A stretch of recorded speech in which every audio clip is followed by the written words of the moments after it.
Hello, I'm Bill Sheriff, Chairman and CEO of Golden Predator Corp. Welcome to the Yukon. I'm standing today on the Gold Dome property, located at the headwaters of Hite Creek, where we have an active drill program going on. I'll come back to this property in a minute, but first I want to discuss Golden Predator in general. We're an exploration company with a very strong focus on the Yukon. We believe, in fact, this will be the area where the first world's best place to look for gold is over the next 2 or 3 decades. In fact, we think you'll see a remarkable comparison to what happened in Nevada during the 1970s through the last couple of decades. In fact, about 100 discoveries were made, and I think you're going to see the same sort of success rate in the Yukon. So we're quite glad to be right on the threshold of that new beginning. Golden Predator has its roots in Nevada. We still have a few operations there. We have one drill turning this summer where we're looking for high-grade epithermal bonanza vein deposits. We have a bit of a niche there, and that's what we'll be doing there. So stay tuned for some of the developments out of Adelaide, Golden Ridge, and a new project, Dome Hill, as well as one project in Wyoming.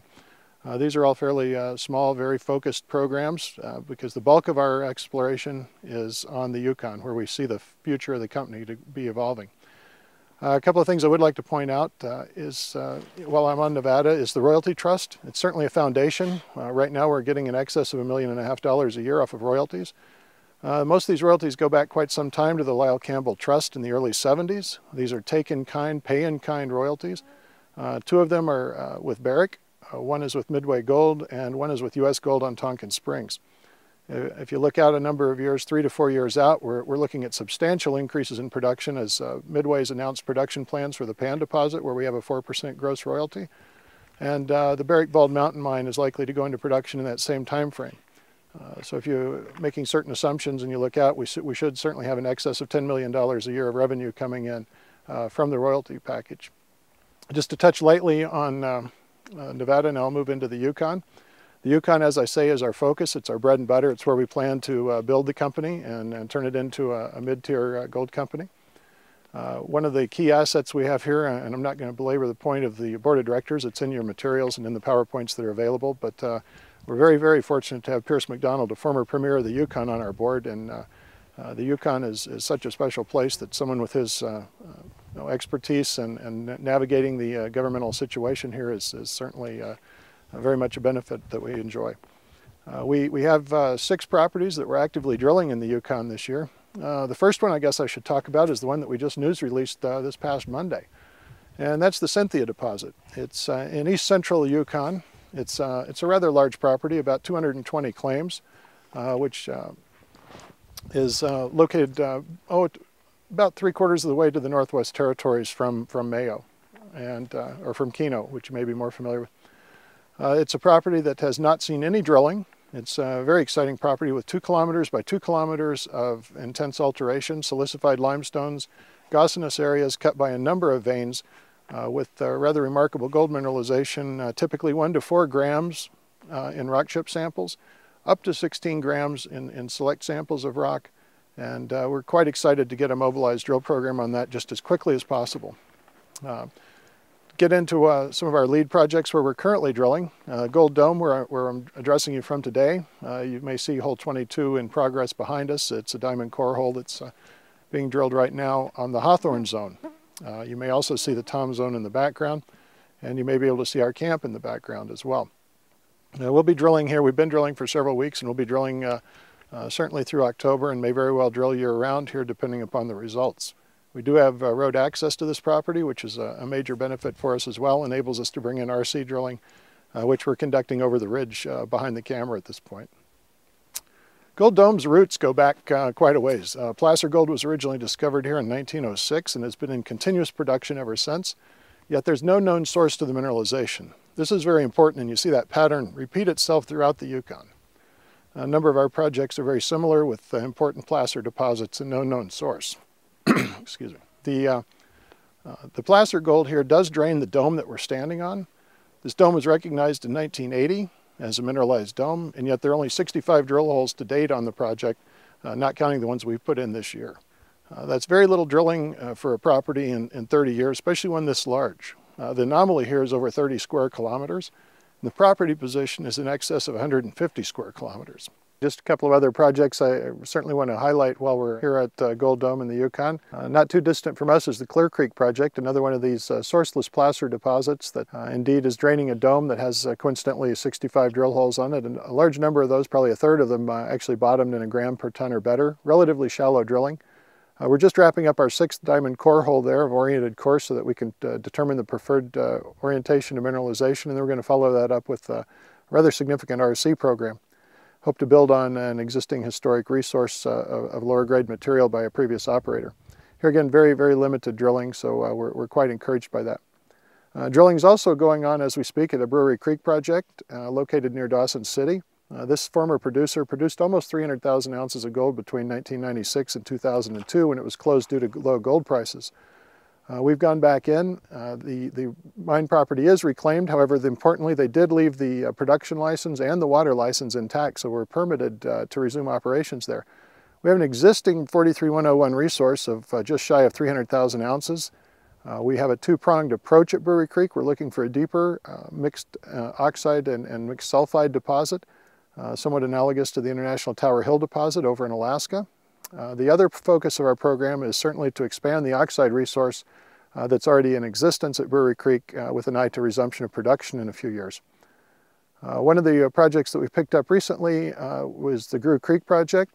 We will not be drilling that this year, most likely. We're going through this project that's had fairly significant work done by a number of very significant companies, and they have yet to put it into a 3D computerized model. And it's a structurally controlled ore deposit, so we feel very confident that we can go in, integrate all the data into a modern computerized database, establish what's needed to bring the historic resources up to a modern 43101 standard, and we look forward to working on this next year after we compile all the data this year. Project we finished our first phase of drilling on that I should mention is the Eureka project. This is in the White Gold Camp, about 50 kilometers north of the Underworld discovery. This is a road accessible project out of Dawson. We put 27 reverse circulation holes into this, and results are pending. We do hope to get those out within the next couple of weeks. A project that we have yet to begin drilling on is Antimony Mountain. This is a Sean Ryan project that was brought to us by the local prospector of some notoriety these days. He was responsible for the Underworld discovery and also the Kaminak discovery, which really kicked off the new boom in the Yukon. I think it's important to realize that we're talking about the new boom in the Yukon, that there's a number of governmental factors that have really opened up the government to, and in fact the territory, to a modern exploration boom that we're enjoying now. Principally among those is devolution, where the federal government ceded their regulatory power to the territorial government so that we now have one window permitting. It greatly streamlines the permitting process, and in fact I would compare the permitting in the Yukon to, on a very favorable basis, to just about anywhere in the world at this point. Another couple of factors that came along were the assessment grouping of claims. Formerly we were limited to 12 claims in one assessment grouping, which meant that you had to do your assessment work on every group of 12 claims, and now you're allowed to do much larger groups. This is allowing major modern exploration to come in.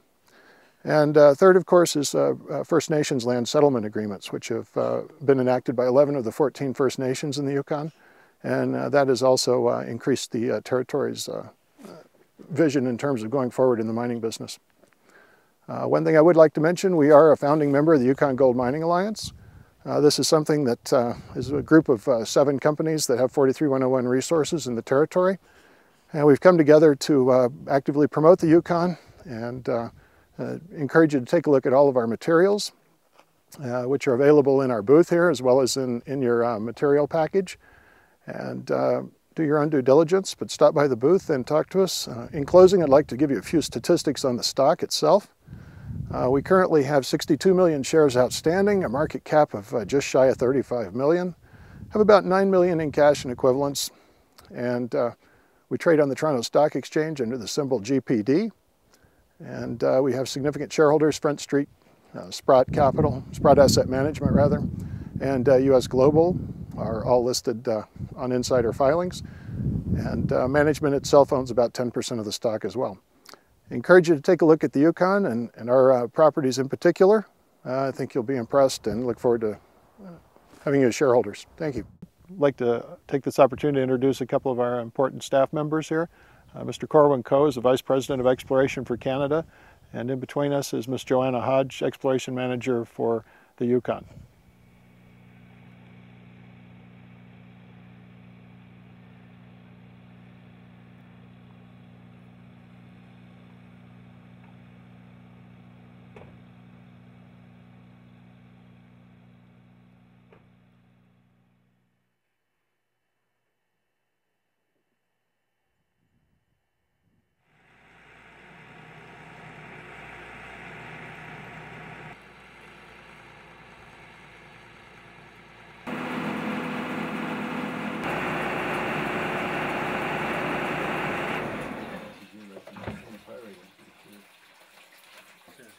Just to get an idea of the orientation stuff, and then our students coming in, supposed to be tracking a lot of that. So theoretically, late for both of them. Yeah, it's really late for that one.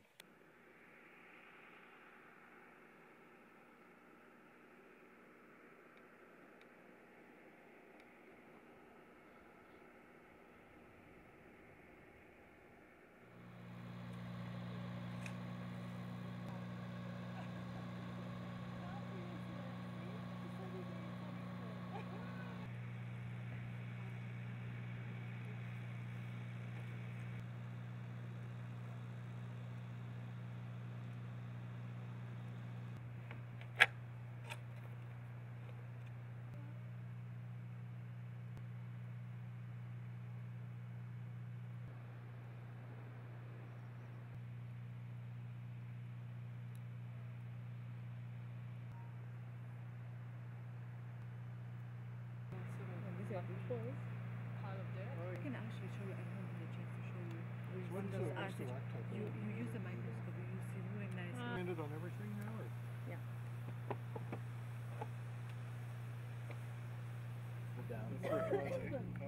So you get away from that. The one I used before was all the With the nails and the balls. and if you had anything in the bottom of the hole, Yeah. it didn't work.